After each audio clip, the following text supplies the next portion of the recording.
بسم الله الرحمن الرحيم.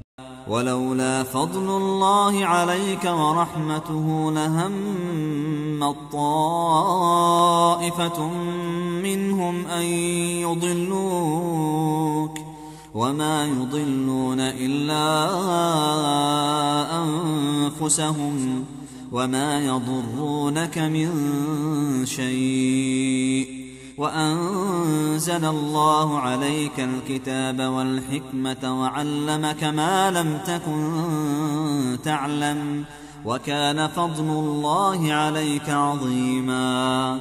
لا خير في كثير من نجواهم إلا من أمر بصدقة أو معروف أو إصلاح بين الناس ومن يفعل ذلك ابتغاء مرضات الله فسوف نؤتيه أجرا عظيما. ومن يشاقق الرسول من بعد ما تبين له الهدى ويتبع غير سبيل المؤمنين نوله ما تولى ونصله جهنم وساءت مصيرا.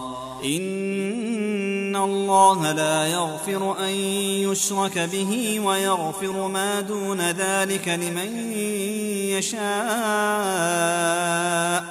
ومن يشرك بالله فقد ضل ضلالا بعيدا.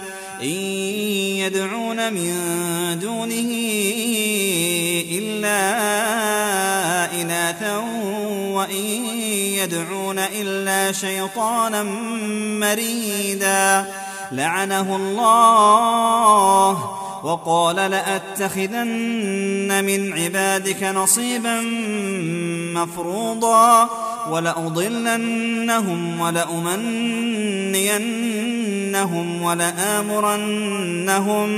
ولآمرنهم فليبتكن آذان الأنعام ولآمرنهم فليغيرن خلق الله ومن يتخذ الشيطان وليا من دون الله فقد خسر خسرانا مبينا.